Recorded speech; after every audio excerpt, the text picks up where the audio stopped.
Hello everybody. आज हम पढ़ेंगे हेलो एल्केन्स और हेलो एरीन्स, जो हमारा टॉपिक था।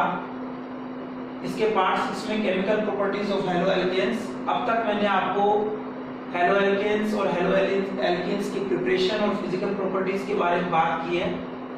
आज chemical properties of haloalkanes में हम सबसे पहले बात करेंगे न्यूक्लियोफिलिक सब्स्टिट्यूशन रिएक्शन, यानी नाभिक स्नेही प्रतिस्थापन अभिक्रिया किसकी, हेलो एल्केन की। इस रिएक्शन में हम क्या पढ़ने वाले हैं, इस रिएक्शन को पढ़े उससे पहले हम कुछ समझ लें। मैंने आपको बताया था कि कार्बन और हेलोजन के बीच जो बॉन्ड होता है, इसमें हेलोजन की इलेक्ट्रोनेगेटिविटी कार्बन से ज्यादा होती है, इसलिए बॉन्ड के इलेक्ट्रॉन हेलोजन की तरफ शिफ्ट कर जाते हैं और हेलोजन पर पार्शियल नेगेटिव चार्ज आ जाता है, जबकि कार्बन पर पार्शियल पॉजिटिव चार्ज आ जाता है। ऐसे में ये जो पोलर बॉन्ड है, इसका हेटेरोजेनिक लीवरेज होता है और जनरली ये बॉन्ड इस तरह से टूटता है, बीच में कार्ब कैटायन का फॉर्मेशन होता है और इस हैलाइड न्यूक्लियोफाइल की जगह एक नया न्यूक्लियोफाइल आकर के इस कार्बन एटम से अटैच होता है और हमें डिफरेंट कंपाउंड्स मिलते हैं। तो हमें यहाँ न्यूक्लियोफिलिक सब्स्टिट्यूशन रिएक्शंस मैंने आपको बता दी थी, दो तरह की होती है। इन रिएक्शंस में होता क्या है, एक न्यूक्लियोफाइल को दूसरा न्यूक्लियोफाइल सब्स्टिट्यूट कर देता है, जो स्ट्रॉन्गर होता है वो वीकर को सब्स्टिट्यूट करता है। साथ ही मैंने आपको ये भी बताया था कि ये SN1 और SN2 दो तरह की होती है। तो इन्हीं न्यूक्लियोफिलिक सब्स्टिट्यूशन रिएक्शन के बारे में आज आगे बढ़े और हम बात करें कि एल्काइल हैलाइड में ऐसे कौन सी न्यूक्लियोफिलिक सब्स्टिट्यूशन रिएक्शन है जिनके थ्रू हमें अदर कंपाउंड्स मिलते हैं। तो इस कैटेगरी में फर्स्ट रिएक्शन जो हम पढ़ने वाले हैं वो है formation of cyanides. In other words में कहूं, फॉर्मेशन ऑफ एल्काइल साइनाइड्स। तो एल्काइल साइनाइड का फॉर्मेशन कैसे होता है, बहुत सिंपल सी रिएक्शन है। जब आप एल्काइल हैलाइड का सिंबल हम जनरली ले लेते हैं RX। इसकी रिएक्शन जब आप पोटेशियम साइनाइड से करवाते हैं या आपके पास सोडियम साइनाइड है NaCN या KCN, इससे जब रिएक्शन होती है तो देखिए एक चीज मैं आपको हमेशा बता दूं कि आप NaCN लीजिए या KCN लीजिए, वेरी वेल अंडरस्टूड है कि सोडियम और पोटेशियम फर्स्ट ग्रुप के एलिमेंट हैं, आउटरमोस्ट ऑर्बिट में 1 इलेक्ट्रॉन रखते हैं, जबकि हेलोजन 17th ग्रुप के एलिमेंट हैं जो आउटरमोस्ट ऑर्बिट में 7 इलेक्ट्रॉन रखते हैं। तो इसे ऑक्टेट कंप्लीट करने के लिए एक डोनेट करना है और इसे ऑक्टेट गेन करने के लिए एक इलेक्ट्रॉन को रिसीव करना है। इसलिए जहां भी आपको फर्स्ट ग्रुप और 17th ग्रुप साथ दिखे, आप समझ लीजिए कि इनके बीच कंपाउंड बनने वाला है। तो सिंपल सा क्या करेंगे, एल्काइल हैलाइड RX की रिएक्शन जब पोटेशियम साइनाइड से होती है तो एल्काइल हैलाइड का हैलाइड आयन साइनाइड से रिप्लेस हो जाता है। जनरली मैंने कहा था किसी भी कंपाउंड का फर्स्ट पार्ट लो इलेक्ट्रोनेगेटिव कम विद्युत ऋणता वाला होता है, इसलिए इस पर पार्शियल पॉजिटिव चार्ज होता है, दूसरे पर पार्शियल नेगेटिव चार्ज होता है। In same manner potassium cyanide आपका आयनिक कंपाउंड है, इसका ये वाला पार्ट पॉजिटिव है, Cn इसका नेगेटिव पार्ट है। सिंपल रिएक्शन होगी, Kx बीच में से रिमूव होगा और आपको मिल जाएगा RCN एल्काइल साइनाइड और यहाँ से पोटेशियम हैलाइड बाहर निकल जाएगा। सपोज आपने R की जगह लिया है CH3 CH2 Br 1 2, 2 की चेन है, 1 पर कौन है, ब्रोमो। 2 की चेन को आप बोलेंगे H प्लस सिंगल बॉन्ड होने की वजह से N, bromo ethane. Bromo ethane की रिएक्शन जब आप पोटेशियम साइनाइड से करवा रहे हैं तो वही बात, पॉजिटिव पोटेशियम नेगेटिव Br के साथ चला जाएगा और Br एक नेगेटिव की जगह दूसरा नेगेटिव, मींस एक न्यूक्लियोफाइल की जगह दूसरा न्यूक्लियोफाइल आएगा और न्यूक्लियोफिलिक सब्स्टिट्यूशन रिएक्शन के थ्रू आपको CH3 CH2 Cn मिल जाएगा और यहाँ से KBr पोटेशियम ब्रोमाइड जो है वो बाहर निकल जाएगा। अगर आप इसका लोकल नाम करें तो R एल्काइल है, Cn साइनाइड है, तो ये R के रूप में यहाँ CH3 CH2 यानी C2H5 इथाइल है, Cn जुड़ गया तो ये इथाइल साइनाइड है। IUPAC में हम बात करें तो साइनाइड का IUPAC नाम होता है एल्केन नाइट्राइल। इसे लिखने के लिए आप Cl ग्रुप के कार्बन को हमेशा फर्स्ट नंबर दीजिए, इंक्लूड कीजिए चेन में से। 1 2 3 की चेन है, 3 से आपको मालूम है कौन सी एल्केन है, प्रोपेन। प्रोपेन के ई को हटाइए और एक नया सफिक्स जोड़ दीजिए नाइट्राइल, तो आपको मिल जाएगा प्रोपेन नाइट्राइल। तो इस तरह से हमने देखा कि जब एल्काइल हैलाइड पोटेशियम साइनाइड से रिएक्शन करते हैं, या सोडियम साइनाइड भी आप ले सकते हैं, तो आपको एल्काइल साइनाइड या आईयूपीएसी में कहें तो एल्केन नाइट्राइल मिलते हैं। इन एल्केन नाइट्राइल का आईयूपीएसी नोमेनक्लेचर में नेम लिखते समय आप क्या करते हैं, Cl ग्रुप का जो कार्बन है इसको सीरीज में इंक्लूड भी करते हैं और इसे नंबर 1 भी देते हैं। अब देखिए यहां पर जो साइनाइड बड़े हैं ये बड़े इंपॉर्टेंट कंपाउंड हैं। इनकी बॉन्डिंग में आपको समझाऊं, सिंपल सी इनकी बॉन्डिंग है R बॉन्ड CN, सभी को पता है। कार्बन की वैलेंसी 4 है, यहाँ 1 बॉन्डिंग हो चुकी है, 3 वैलेंसी फ्री है। नाइट्रोजन 15th ग्रुप का एलिमेंट है, 5 इलेक्ट्रॉन रखता है, ऑक्टेट के लिए 3 चाहिए, तो अपने 3 इलेक्ट्रॉन्स की कार्बन के 3 इलेक्ट्रॉनों से शेयरिंग करता है और इस तरह से ये R bond C triple bond है, एल्काइल साइनाइड आपको मिलता है। और अब ये कहता है कि इस एल्काइल साइनाइड का अगर आप क्या करें, हाइड्रोलाइसिस करें, तो देखिए इसके दो हाइड्रोलाइसिस है, पार्शियल हाइड्रोलाइसिस है, कंप्लीट हाइड्रोलाइसिस। पार्शियल हाइड्रोलाइसिस में क्या आपने एक वाटर मॉलिक्यूल दिया, सभी को मालूम है हाइड्रोलाइसिस करने का मतलब किसी भी चीज का वाटर के H+ उसके OH- या दोनों से रिएक्ट करना। पता है हमें कार्बन और नाइट्रोजन में से नाइट्रोजन की इलेक्ट्रोनेगेटिविटी हाई है, तो ये माइनस और कार्बन प्लस, बॉन्ड पे ट्रिपल बॉन्ड है, अनसैचुरेशन है। क्या कीजिए आप, एडिशन कीजिए। एडिशन करेंगे तो पॉजिटिव कहाँ जाएगा, नेगेटिव पर, नेगेटिव कहाँ जाएगा, पॉजिटिव पर। आपके सामने कंडीशन आएगी R बॉन्ड C पे आ गया है OH और N पे आ गया है H। नाइट्रोजन की जो वैलेंसी 3 थी उसमें से एक अब हाइड्रोजन से कंप्लीट हो गई है, तो ये ट्रिपल बॉन्ड टूट के आपका क्या बन गया है, डबल बॉन्ड। इस तरह से जो कंपाउंड बना, अब ये रीअरेंज होता है। रीअरेंज होता है और क्या होता है, यहां से देखिए रीअरेंजमेंट में मैं आपको बताऊं। ये जो ऑक्सीजन हाइड्रोजन बॉन्ड है इसमें से H अपने इलेक्ट्रॉन छोड़ के इस नाइट्रोजन पे जाता है और ये ऑक्सीजन हाइड्रोजन बॉन्ड के इलेक्ट्रॉन यहाँ इनके बीच में आ जाते हैं। इस तरह से आपको मिलता है R बॉन्ड C, जो बॉन्ड ऑक्सीजन का और कार्बन का सिंगल था वो अब डबल हो जाता है, RC डबल बॉन्ड O, और डबल बॉन्ड यहाँ सिंगल हो जाता है। N पर एक H था, एक H और आ जाता है और आपको मिल जाता है RCONS2। तो ये जो नया ग्रुप आप देख रहे हैं CONS2, जिन कंपाउंड्स में ये ग्रुप होता है उन्हें आप कहते हैं एमाइड्स। तो इन एमाइड्स का आईयूपीएसी नेम होता है एल्केनेमाइड। एल्केनेमाइड इसका आईयूपीएसी नेम है। लिखने के लिए आपको कुछ नहीं करना, CONS2 ग्रुप के कार्बन को चेन में इंक्लूड कीजिए, इसे नंबर 1 दीजिए और कार्बन चेन के नंबर ऑफ कार्बन्स को काउंट कीजिए, एल्केन के रूप में से लिखिए और लास्ट में एमाइड सफिक्स जोड़ दीजिए, एल्केनेमाइड आपको मिलेगा। अगर आप इस एल्केनेमाइड का फर्दर हाइड्रोलाइसिस कर दें, एल्केनेमाइड का फर्दर हाइड्रोलाइसिस कर दें, फिर वही बात, ये कार्बन वाला पार्ट पॉजिटिव, नाइट्रोजन वाला पार्ट नेगेटिव, ये H+ OH-, तो ये वाला जो आपका नेगेटिव पार्ट है ये वाटर के H+ के साथ चला जाएगा इस तरह से, और इसकी जगह पर NH2 की जगह आ जाएगा OH, और अब आपके सामने ये चीज आ गई और यहां से बाहर निकला कौन, अमोनिया गैस। अमोनिया गैस यहां बाहर निकल गई, RC डबल बॉन्ड OH, तो COOH कार्बोक्सिल ग्रुप है।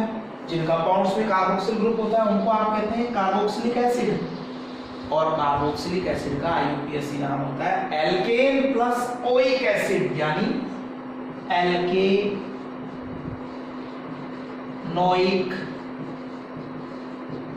एसिड। तो हमने क्या देखा कि जब हम एल्काइल हैलाइड की reaction ionic compound potassium cyanide या सोडियम साइनाइड से करवाते हैं तो हमें एल्काइल साइनाइड मिलता है जिसे IUPAC में एल्केन नाइट्राइल कहा जाता है। इसका IUPAC नाम लिखने के लिए आप CN ग्रुप के कार्बन को भी चेन में काउंट करते हैं और इसे नंबर 1 देते हैं। चेन को कार्बन के अकॉर्डिंग एल्केन के रूप में लिख के सफिक्स के रूप में आप नाइट्राइल जोड़ देते हैं। फिर आपने कहा कि जो साइनाइड्स बड़े बड़े इंपॉर्टेंट कंपाउंड हैं, इनका पार्शियल हाइड्रोलाइसिस किया जाए तो एक इंटरमीडिएट कंपाउंड बनता है जो रीअरेंज होकर के एमाइड्स बनाता है और जो फर्दर हाइड्रोलाइसिस होकर के आपको कार्बोक्सिलिक एसिड दे देते हैं। तो यहाँ ABC टाइप का क्वेश्चन भी बन जाता है कि एक कंपाउंड A है, पोटेशियम साइनाइड से रिएक्ट करके एक कंपाउंड B बनाता है। कंपाउंड B के हाइड्रोलाइसिस से हमें कंपाउंड C मिलता है। ये कंपाउंड C जो है इसका फर्दर हाइड्रोलाइसिस कर दें तो हमें कंपाउंड D मिलता है। D में हमें विनेगर जैसी स्मेल आती है। तो A, B, C और D को आइडेंटिफाई कीजिए। तो विनेगर जैसी स्मेल हो गई आपकी एसिटिक एसिड में, तो क्या करेंगे? एसिटिक एसिड मतलब R की जगह कौन? CH3 आपको पता है, CH3COOH को आप बोल देते हैं एसिटिक एसिड। ये विनेगर जैसा हो गया। अब यहाँ CH3 है तो यहाँ भी नेचुरली R की जगह क्या होगा? CH3, ये CH3CONH2 दो कार्बन की चेन हो गई। एथेनेमाइड, ये कंपाउंड C बन गया। एथेनेमाइड से बैक आएंगे तो यहाँ भी R की जगह आपको क्या देना पड़ेगा? CH3, ये आपका बन गया CH3CN मिथाइल साइनाइड मिल गया। अब अगर यहाँ CH3CN है तो इसका मतलब यहाँ पर जो हैलाइड है उसमें भी अल्काइल ग्रुप के रूप में आप क्या लेंगे? CH3 ले लेंगे। तो इस तरह से हम आइडेंटिफाई कर सकते हैं कि अल्काइल हैलाइड हमारा कंपाउंड A है। KCN से रिएक्ट करने पे मिथाइल साइनाइड बना कंपाउंड B है जिसे एथेन, दो कार्बन है, एथेन नाइट्राइल कहा जा सकता है। इसके पार्शियल हाइड्रोलाइसिस से कंपाउंड C एथेनेमाइड बना और कंप्लीट हाइड्रोलाइसिस से विनेगर जैसे स्मेल वाला कंपाउंड एथेनोइक एसिड, जिसे हम एसिटिक एसिड भी लोकल लैंग्वेज में कहते हैं, वो बन गया। तो ये बात हुई फॉर्मेशन ऑफ एल्काइल साइनाइड्स की। अब देखिए, अगर इसी एल्काइल हैलाइड की रिएक्शन आप पोटेशियम या सोडियम साइनाइड की बजाय सिल्वर साइनाइड से करवाएं, एल्काइल हैलाइड की रिएक्शन आप पोटेशियम साइनाइड या सोडियम साइनाइड की बजाय करवाएं किससे? सिल्वर साइनाइड से। तो आपका दिमाग ये कहेगा सर क्या दिक्कत है, सिल्वर साइनाइड AgCN है, कोई बात नहीं, आप सर KCl ले रहे थे तो आपने KX निकाला था, AgCN ले रहे हैं तो सर आप AgX निकाल दीजिए। ऐसा करने पर आपको फिर नजर आता है कि सर यहाँ RCN बन रहा है, लेकिन वास्तव में ऐसा नहीं होता। यहाँ बनता है RNC। RCN और RNC बिल्कुल डिफरेंट है। RCN ये बॉन्डिंग है और RNC ये बॉन्डिंग है। देखिए इस बॉन्डिंग को समझने की कोशिश करें आप। जब एल्काइल साइनाइड आपका बना था तो वहां एल्काइल ग्रुप का कार्बन CN ग्रुप के कार्बन से बॉन्डिंग करता है, और जब इस CN ग्रुप यहाँ पे एक एम्बिडेंटिक उभयदंतुक समूह है, एम्बिडेंटेड ग्रुप है जिसमें कार्बन और नाइट्रोजन दोनों बॉन्ड बनाने की कैपेसिटी रखते हैं। जब दोनों बॉन्ड बनाने की कैपेसिटी रखते हैं तो अगर CN ग्रुप का कार्बन एल्काइल ग्रुप के कार्बन से जुड़े तो बनने वाले कंपाउंड आपके साइनाइड्स हैं, लेकिन अगर CN ग्रुप के कार्बन की बजाय नाइट्रोजन एल्काइल ग्रुप के कार्बन से जुड़ जाए तो यही बनने वाले कंपाउंड एल्काइल आइसोसाइनाइड है। तो ये जो एल्काइल आइसोसाइनाइड है ये कब बनेंगे? अगर आपने NaCN या KCN की जगह, यानी आपने पोटेशियम साइनाइड या सोडियम साइनाइड की जगह सिल्वर साइनाइड ले लिया तो एल्काइल हैलाइड आपको साइनाइड की बजाय क्या बना के देगा? एल्काइल आइसोसाइनाइड देगा। एल्काइल आइसोसाइनाइड इस बॉन्डिंग को आप समझने की कोशिश करें।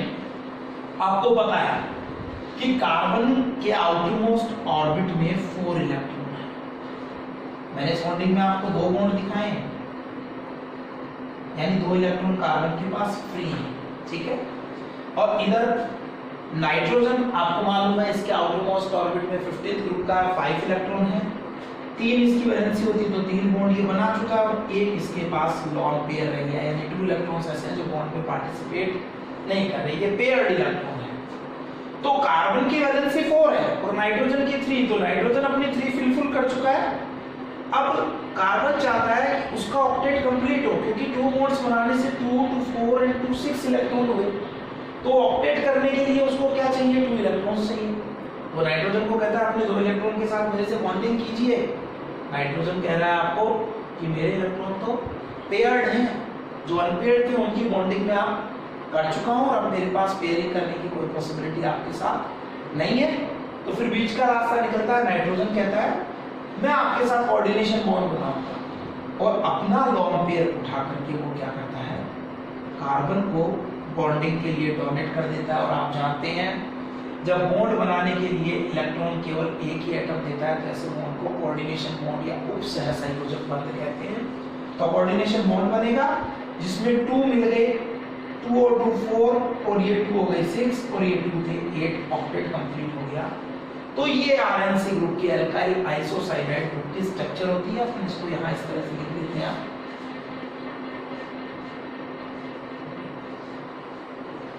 अब दिमाग में एक प्रश्न हो रहेगा कि ठीक है सर, हमने मान लिया कि अल्काइल साइनाइड सिल्वर साइनाइड से रिएक्ट करके अल्काइल आइसोसाइनाइड बनाता है। इस अल्काइल साइनाइड में Cl ग्रुप का नाइट्रोजन अल्काइल ग्रुप के कार्बन से बॉन्डिंग करता है, इसलिए साइनाइड से डिफरेंट कंपाउंड हमें मिल गया है। सवाल ये उठता है कि सर ये जो आइसोसाइनाइड बना है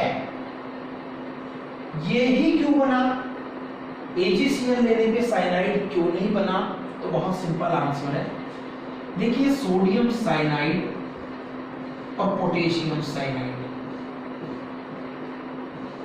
ये आपके फर्स्ट ग्रुप के जो एलिमेंट्स है, जो आपके स्ट्रॉन्ग मेटल्स है सोडियम और पोटेशियम, उनके कंपाउंड है।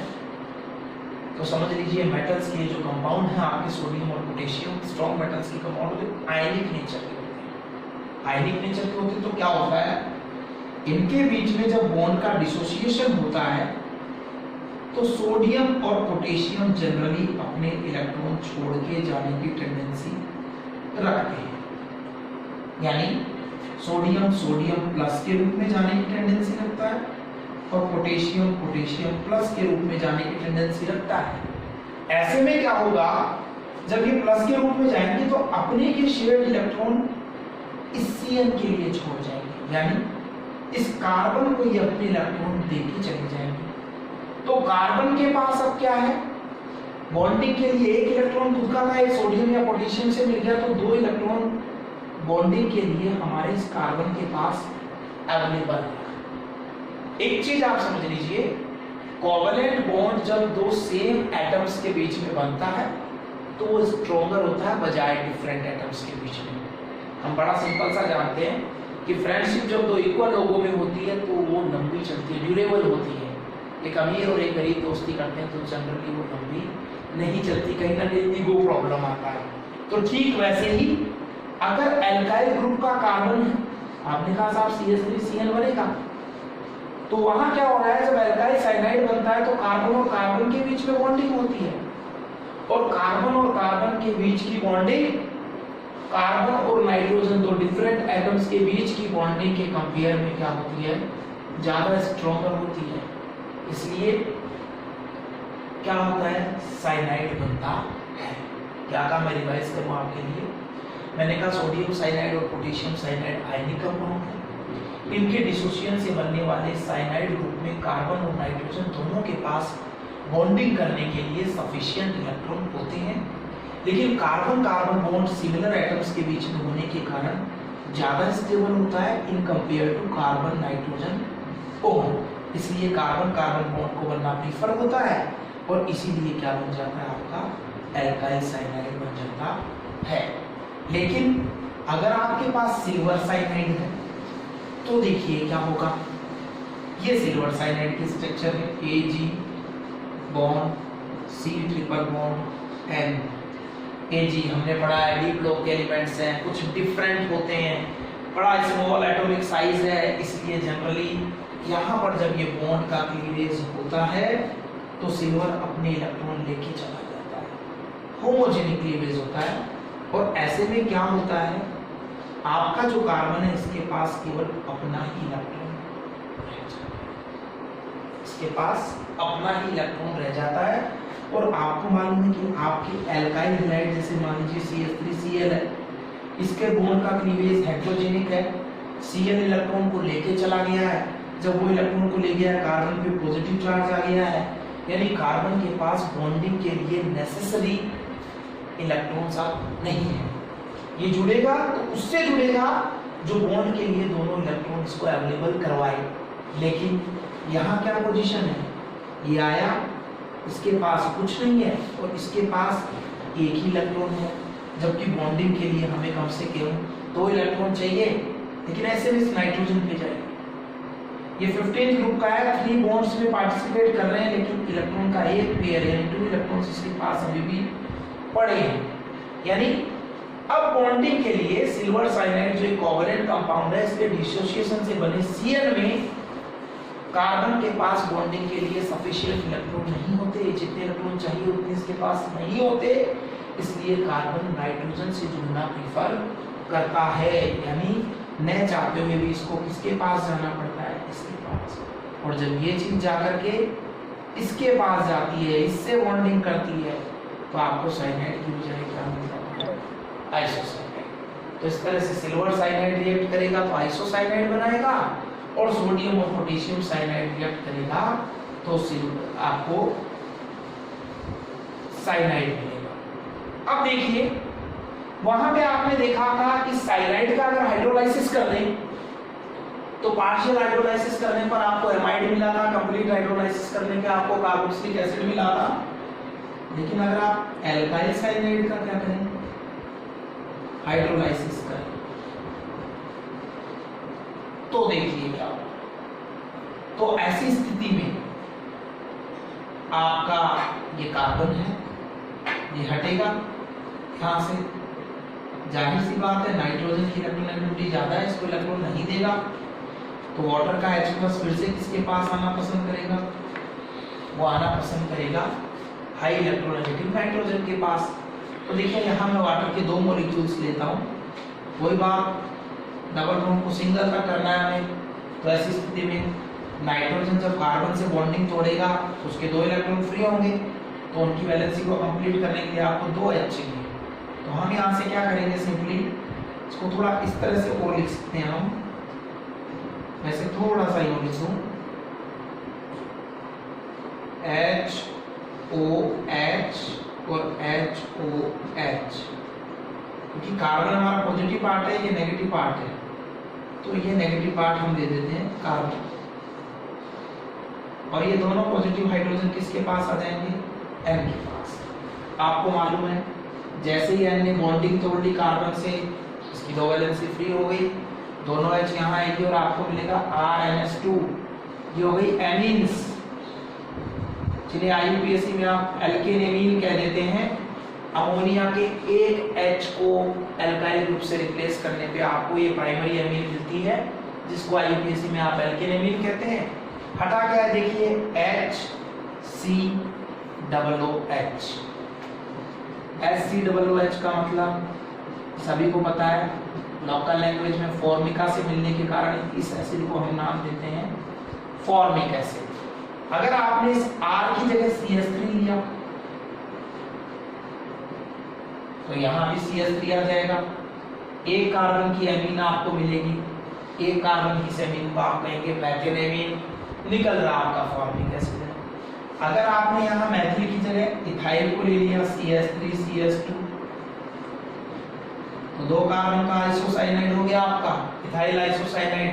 कोई नहीं, आपने 2 कार्बन का लिया है तो आपकी एमीन्स में भी क्या होगा, 2 कार्बन आ जाएंगे, और इस तरह से आपको क्या मिल जाएगी, एथेन एमीन 2 कार्बन की चेन से, और अभी भी क्या मिल रहा है, फॉर्मिक एसिड।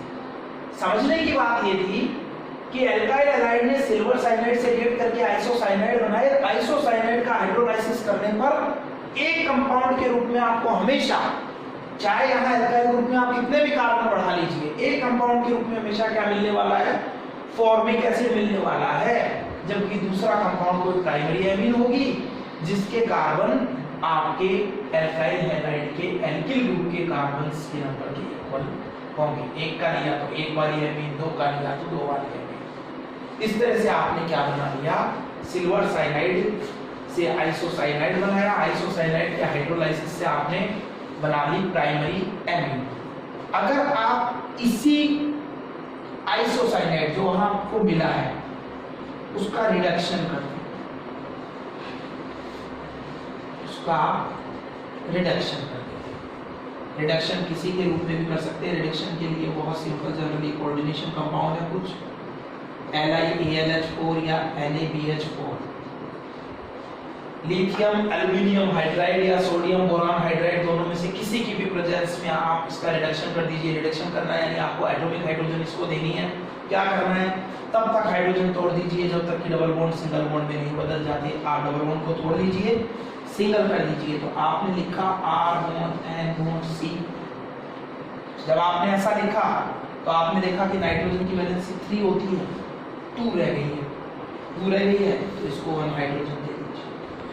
कार्बन की वैलेंसी 4 होती है और 1 रह गई है तो आप इसको 3 हाइड्रोजन और दे दीजिए। इस तरह से आप क्या देख रहे हैं कि आपका ये NH ग्रुप है, उसके दोनों तरफ 2 एल्काइल ग्रुप आ गए। यानी अब आपने अमोनिया के 2 हाइड्रोजन को एल्काइल ग्रुप से रिप्लेस कर दिया। तो इस तरह बनने वाली एमीन को आप क्या कहेंगे, 2 डिग्री एमीन कहते हैं। तो इस 2 डिग्री एमीन के बनने में आपके 3 और 1 4 हाइड्रोजन काम आ गए हैं। तो इस तरह से आपने देखा कि एल्किल आइसोसाइनाइड का LiAlH4 या NaBH4 की प्रेजेंस में रिडक्शन करने पर 2 डिग्री एमीन बनती है और इसमें आइसोसाइनाइड के कार्बन से हमेशा मिथाइल ग्रुप बनता है। यानी बनने वाली 2 डिग्री एमीन में एक ग्रुप हमेशा मिथाइल ही होगा। जैसे R की जगह आपने लिया CH3 CH2 and double bond C, वही 4H कंज्यूम होंगे जो पहले हो रहे थे, वही कैटलिस्ट है। R की जगह CH3 CH2 है, जोड़ दीजिए इथाइल, और इधर वही N और वही C। आपको इसको तो वही सिंगल बॉन्ड में कन्वर्ट करना है, वैलेंसी पूरी करनी है। कार्बन की 4 होती है, 1 दिख रही है, 3 हाइड्रोजन दे दीजिए। नाइट्रोजन की 3 होती है, 2 दिख रही है, 1 हाइड्रोजन दे दीजिए। आप देख रहे हैं एक तरफ इथाइल है लेकिन दूसरी तरफ अभी भी मिथाइल है, आपको इथाइल मिथाइल एमीन मिल जाता है। हाँ, इसी तरह से आपने जब सोडियम साइनाइड या पोटेशियम साइनाइड से एल्काइल साइनाइड बनाया था RCN, आप उसका भी रिडक्शन कर सकते हैं, उसका भी रिडक्शन कीजिए। और उसका रिडक्शन होने पे क्या होने वाला है, वही 4H कंज्यूम होंगे, वही कैटलिस्ट है, आपको वही बॉन्ड को सिंगल कर देना है तोड़ करके, और वैलेंसी कंप्लीट करनी है। कार्बन सेंट्रल में है, इसकी वैलेंसी 2 नजर आ रही है तो इसको 2 हाइड्रोजन और दे दीजिए। नाइट्रोजन कॉर्नर में इसकी वैलेंसी 3 की बजाय 1 ही नजर आ रही है तो इसको भी 2 हाइड्रोजन दे दीजिए। इस तरह से आपको मिला RCH2NH2। अगर आपने यहाँ CH3 जोड़ा तो ये यहाँ CH3 आ जाएगा, ये लीजिए। CH3 जोड़ने पर ये हो गया आपका मिथाइल साइनाइड या एथेन नाइट्राइल, और ये आपको मिल गया CH3 CH2NH2। 2 कार्बन की एल्केन हो गई, एथेन प्लस एमीन, एथेनेमीन। इस तरह से हमने देखा कि साइनाइड के रिडक्शन से एमीन मिलती है, आइसोसाइनाइड के रिडक्शन से मिलती तो एमीन ही है लेकिन प्राइमरी की बजाय हमें सेकेंडरी एमीन मिल जाती है। तो इस प्रकार से हमने, इसके बाद अब हम पढ़ेंगे formation of alcohols. Formation of alkyl cyanide हमने डिटेल में डिस्कस किया कि किस तरह से हम एल्काइल हैलाइड से एल्काइल साइनाइड गेन करेंगे। अब डिस्कस कर रहे हैं फॉर्मेशन ऑफ एल्कोहल्स, किस तरह से हम एल्कोहल बनाएंगे। ये भी न्यूक्लियोफिलिक सब्स्टिट्यूशन रिएक्शन है, इसमें भी एल्काइल हैलाइड से आप बनाने जा रहे हैं एल्कोहल। वेरी वेल अंडरस्टूड है कि एल्काइल हैलाइड है हमारा RH, और अब X हटेगा और उसकी जगह आएगा OH। यानी जहां एल्केन के H एटम को पहले आपने हाइड्रोजन से रिप्लेस किया था तो हैलाइड मिला था, अगर उसकी जगह कार्बन के डायरेक्ट कांटेक्ट में OH आ जाए तो आपके ये कंपाउंड होते हैं एल्कोहल। हमें एल्काइल हैलाइड से एल्कोहल गेन करना है, बहुत सिंपल मेथड है। ये कहता है जब आप हेलो एल्केन से एल्काइल हैलाइड की रिएक्शन KOH पोटेशियम हाइड्रोक्साइड हम जिसे कहते हैं, इसके एक्वा सॉल्यूशन से करवाते हैं। ये बड़ी इंपॉर्टेंट चीज है यहाँ पर, ये रिएक्शन आप विशेष ध्यान से देखें। एल्काइल हैलाइड की रिएक्शन अगर KOH पोटेशियम हाइड्रोक्साइड के एक्वा सॉल्यूशन से होती है, पोटेशियम हाइड्रोक्साइड और सोडियम हाइड्रोक्साइड जो है इनको एल्कली भी कहा जाता है क्योंकि ये वाटर में सॉल्युबल होते हैं।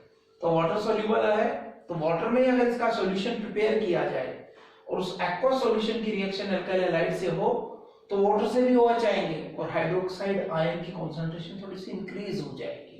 ऐसे में क्या होगा, वही बात, बेस वो होते हैं जो OH माइनस देते हैं, ये डिसोसिएट होगा, K+ और OH माइनस बनाएगा और इसका K+ इसके X माइनस को लेके जाएगा और यहां से निकल जाएगा KX पोटेशियम हैलाइड और हैलोजन की जगह आ गया OH, आपको मिल गया अल्कोहल। ये सिंपल सी रिएक्शन है। मींस जब एल्काइल हैलाइड एक्वा सॉल्यूशन से रिएक्ट करते हैं KOH के तो अल्कोहल मिलता है। देखिए अगर आपने यहाँ R की जगह इथाइल ग्रुप ले लिया CH3CH2, X सपोज आप Br ले रहे हैं, पोटेशियम हाइड्रोक्साइड के एक्वा सॉल्यूशन से आप ये रिएक्शन करवा रहे हैं, वही बात 17th ग्रुप फर्स्ट ग्रुप साथ दिखेंगे साथ जाएंगे, ये माइनस गया और इसकी जगह ये माइनस आ गया। इस तरह से एक न्यूक्लियोफाइल की जगह दूसरा न्यूक्लियोफाइल आया और आपकी न्यूक्लियोफाइल सब्स्टिट्यूशन रिएक्शन से बन गई CH3CH2OH। अल्कोहल IUPAC नाम होता है इनका, एल्केन प्लस ऑल, एल्केन और ई को हटाते हैं सफिक्स के रूप में, ऑल जोड़ते हैं, alkane ol. Once again OH वाली चेन काउंट कीजिए, काउंटिंग उधर से कीजिए जिधर से OH ग्रुप पास है, 2 कार्बन की एल्केन का नाम हो गया आपका एथेन, उससे OH जुड़ा है ऑल एथेनॉल, आपको मिल जाएगा इस तरह से। देखिए ये जो रिएक्शन होती है SN1 मैकेनिज्म से होती है। SN1 मैकेनिज्म में मैंने आपको बताया था कि ऐसी न्यूक्लियोफिलिक सब्स्टिट्यूशन रिएक्शन में 2 स्टेप्स होते हैं और पहले स्टेप में कार्ब कैटायन बनता है और ये पहला स्टेप जो है इसमें कार्ब कैटायन बनता है, तो यहाँ एल्काइल हैलाइड से कार्ब कैटायन बनेगा, इसलिए एल्काइल हैलाइड की रिएक्टिविटी कार्ब कैटायन की स्टेबिलिटी के प्रोपोर्शनल होगी। यानी एल्काइल हैलाइड की क्रियाशीलता कार्ब जो कैटायन बना है उसकी स्थायित्व के समानुपाती होगी। 3 डिग्री कार्ब कैटायन सबसे ज्यादा स्टेबल है, इसलिए 3 डिग्री हैलाइड सबसे ज्यादा रिएक्टिव होंगे, सबसे ज्यादा क्रियाशील होंगे और इतने क्रियाशील होंगे कि अगर आपके पास कोई टर्सरी हैलाइड है, जैसे ये टर्सरी ब्यूटाइल हैलाइड है, मैंने यहां Br जोड़ दिया, अगर आप ये लेते हैं तो आपको KOH की भी आवश्यकता नहीं है, आप सिंपली 3 डिग्री हैलाइड को सिंपल वाटर के साथ बॉईल कर दीजिए। इतना करने पर भी आपका यहां से HBr निकल जाएगा और अल्कोहल मिल जाएगा। तो मैंने आपको बताया कि जब हैलाइड से अल्कोहल गेन करते हैं तो इस रिएक्शन में टर्सरी हैलाइड सबसे ज्यादा रिएक्टिव होते हैं क्योंकि रिएक्शन SN1 मैकेनिज्म से होती है जिसमें इंटरमीडिएट के रूप में कार्ब कैटायन बनता है, इसलिए एल्किल हैलाइड की रिएक्टिविटी बनने वाले कार्ब कैटायन के स्टेबिलिटी के प्रोपोर्शनल होती है। तो इस तरह से यह आपका 3 डिग्री अल्कोहल मिल गया केवल वाटर के साथ बॉईल करने पर। अब आगे बात आती है, अगर आपके पास नम सिल्वर ऑक्साइड है, ह्यूमिड सिल्वर ऑक्साइड है, आपको मालूम है कि एयर से मेटल रिएक्ट करके ऑक्साइड्स का फॉर्मेशन करते हैं, आपको मालूम है कि एयर से रिएक्ट करके मेटल ऑक्साइड्स का फॉर्मेशन करते हैं और ऑक्साइड को कहीं से अगर वाटर मिल जाए तो ह्यूमिड हो जाता है और बनता है ह्यूमिड सिल्वर ऑक्साइड। इनको आप हाइड्रोक्साइड भी कह दीजिए।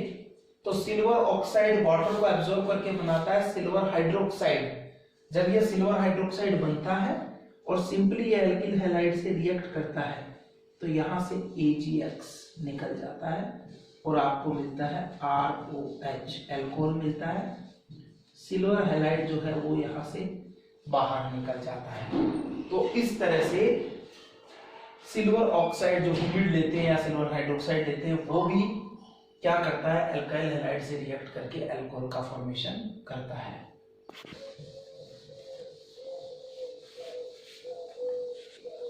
अगर हम यहाँ पर सिल्वर हाइड्रोक्साइड की बजाय ड्राई सिल्वर ऑक्साइड ले लें, ह्यूमिडिटी नहीं हो, तो क्या होगा, तो यही एल्किल हैलाइड हमारे ड्राई सिल्वर ऑक्साइड, सिल्वर सभी को मालूम है, जैसे AgCl का फॉर्मूला आपने बहुत नॉर्मल देखा है, तो यहाँ Cl की चार्ज -1 है, तो इसका मतलब सिल्वर पर +1 चार्ज होता है। तो सिल्वर जब ऑक्सीजन के साथ मिलेगा और अपनी वैलेंसी को एक्सचेंज करेंगे तो फॉर्मूला बनेगा Ag2O। ये है सिल्वर ऑक्साइड जिसमें ऑक्सीजन से 2 सिल्वर जुड़े हैं। तो ये अल्काइल हैलाइड जब सिल्वर ऑक्साइड से रिएक्ट करता है तो सिल्वर ऑक्साइड के 1 मोल से अल्काइल हैलाइड के 2 मोल रिएक्ट करेंगे इस तरह से, और होगा क्या,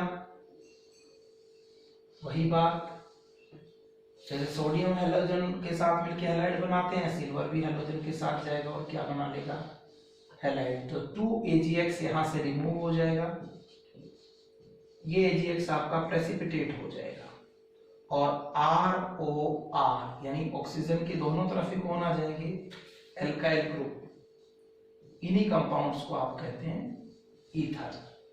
तो अगर आपने एल्काइल हैलाइड में यहां R की जगह सपोज कीजिए लिख लिया C2H5 इथाइल, X की जगह Br इथाइल ब्रोमाइड, रिएक्शन करवा रहे हैं आप AgOAg यानी Ag2O से सिल्वर ऑक्साइड से, तो वापस देखिए 2 मोल यूज होंगे इथाइल ब्रोमाइड के भी। आपको वही करना है, AgBr निकाल दीजिए, इधर से AgBr निकाल दीजिए, बीच में आपका बचेगा C2H5 OC2H5 और निकल गया AgBr जो प्रेसिपिटेट के रूप में है, अवक्षेप के रूप में नीचे बैठ जाएगा। इस तरह से आपको ये ईथर मिल गया, दोनों तरफ इथाइल ग्रुप है, इसका नाम हो जाएगा di ethyl ether. Local language में IUPAC जब हम ईथर पढ़ेंगे तो सीखेंगे। तो इस तरह से हमने देखा कि जब हम एल्कोहल बना रहे हैं तो एक्वस KOH ले लें, तो एक्वस KOH लेते ही हमें क्या मिल रहा है, एल्कोहल मिल रहा है। एक्वस KOH के साथ ही हमने पढ़ा कि SN1 मैकेनिज्म से रिएक्शन हो रही थी, 3 डिग्री हाईली रिएक्टिव थे, इसलिए डायरेक्ट उन्होंने वाटर के साथ बॉयल करने से ही हमें एल्कोहल दे दिया था। अगर सिल्वर ऑक्साइड ड्राई ना होकर ह्यूमिड हो यानी सिल्वर हाइड्रोक्साइड हो तो वो भी अल्कोहल बना लेता है, लेकिन ड्राई सिल्वर ऑक्साइड ले ले तो यहाँ पर अल्कोहल की बजाय ईथर बन जाता है। ऐसा ही एक एक्सेप्शन है, अपवाद है, इंपोर्टेंट है, उसे और देख लें। शुरू में मैंने आपको बताया कि हमारे पास एक्वस KOH है, अगर आपने KOH एक्वस की जगह अल्कोहलिक ले लिया, यानी अब हमने वाटर में नहीं अल्कोहल में KOH का सॉल्यूशन प्रिपेयर किया है, और ऐसी स्थिति में आपके पास कोई एल्किल हैलाइड है और आप उस एल्किल हैलाइड को क्या कर रहे हैं, अल्कोहलिक KOH के प्रेजेंस में अब गर्म कर रहे हैं। अब आपके पास एक्वस नहीं है, तो देखिए पूरी रिएक्शन बिल्कुल उलट हो जाएगी। अब यहाँ बीटा एलिमिनेशन रिएक्शन होगी, बीटा विलोपन अभिक्रिया होगी। ऐसी रिएक्शन में क्या होगा, इसमें बीटा हाइड्रोजन पार्टिसिपेट करेगा और एक बड़े मॉलिक्यूल में से छोटा मॉलिक्यूल निकलेगा और हमें एक नया प्रोडक्ट मिल जाएगा। हाइड्रोजन से जुड़े हुए फर्स्ट कार्बन को आप कहते हैं अल्फा, दूसरे कार्बन को कहते हैं बीटा। तो बीटा एलिमिनेशन में क्या होता है, बीटा हाइड्रोजन जाता है, तो यहां से जाएगा H और अल्फा से जुड़ा हुआ Br। इस तरह से बीच में से एक छोटा मॉलिक्यूल निकल गया बड़े में से, किसका, हाइड्रोजन एसिड HBr का। जब ये निकल गया आपका C2H5 इथाइल ब्रोमाइड था, या कहो 1,2 ब्रोमो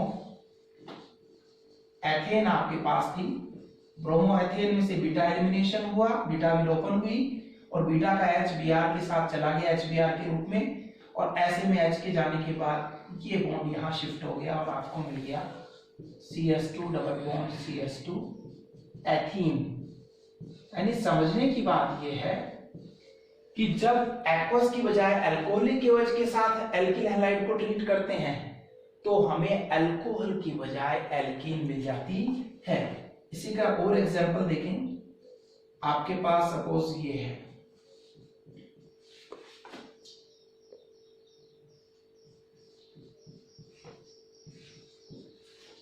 क्लोरो 3 कार्बन से प्रोपेन फिर आपका ये यहाँ पर जो Cl है इससे जुड़ा हुआ फर्स्ट कार्बन अल्फा हो गया, सेकंड आपके लिए बीटा हो गया।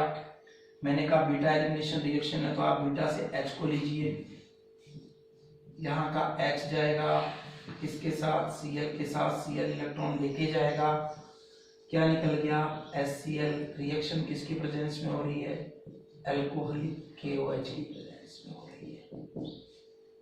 और आपका यहाँ पर ये बॉन्ड शिफ्ट हो जाएगा और ये बॉन्ड डबल बॉन्ड क्रिएट हो जाएगा और आपको मिलेगा CH3 bond CH double bond CH2, जिसे आप कहेंगे प्रोपीन।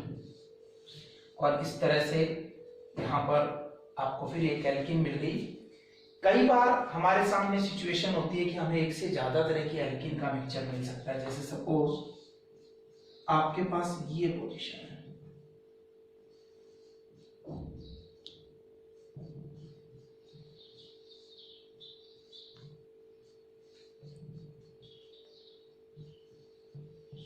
इसे देखिए आप, हमारी 4 की चेन है 1 2 3 और 4। आप देख रहे हैं 2 सब्स्टिट्यूट है, 2 पर क्लोरो 3 पर मैथिल, नाम हो गया 2 क्लोरो 3 मैथिल और 4 की चेन है ब्यूटेन। ये आपके पास है। मैंने आपको कहा हेलोजन से जुड़े फर्स्ट कार्बन को आप अल्फा कहते हैं और सेकंड को बीटा, तो ये अल्फा और इधर वाला भी बीटा और ये अल्फा तो ये वाला भी बीटा। हेलोजन से अटैच इस कार्बन को अल्फा का, इसके दोनों साइड वाले कार्बन आपके क्या है, बीटा है। सपोज अगर आपने ऐसा किया, मैं इस H को अलग करके लिखूं, आपने यहां से ये HCl रिमूव किया तो क्या हो रहा है, तो देखिए आपने यहां से रिमूव किया, ये ऐसे की ऐसे है पार्ट, CH3 CH3 ये H, इससे आगे बॉन्ड CH और यहाँ इन दोनों के बीच में बॉन्ड क्रिएट हो गया, डबल बॉन्ड, यहाँ से HCl रिमूव हो गया और इनके बीच में डबल बॉन्ड क्रिएट हो गया। दूसरी सिचुएशन, अगर ये बीटा का H जाता यहां से ऐसा होता, ये नहीं जाता और इधर वाला जाता, तो क्या सिचुएशन बनती, CH3 CH3 तो आपका ऐसे की ऐसे है,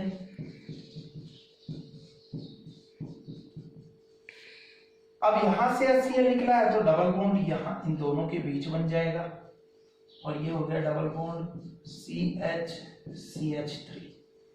इस तरह से हम देख रहे हैं कि इस 2 क्लोरो 3 मिथाइल ब्यूटेन में 2 बीटा हाइड्रोजन है, मींस 2 बीटा कार्बन है तो उनपे 2 बीटा हाइड्रोजन है अलग अलग।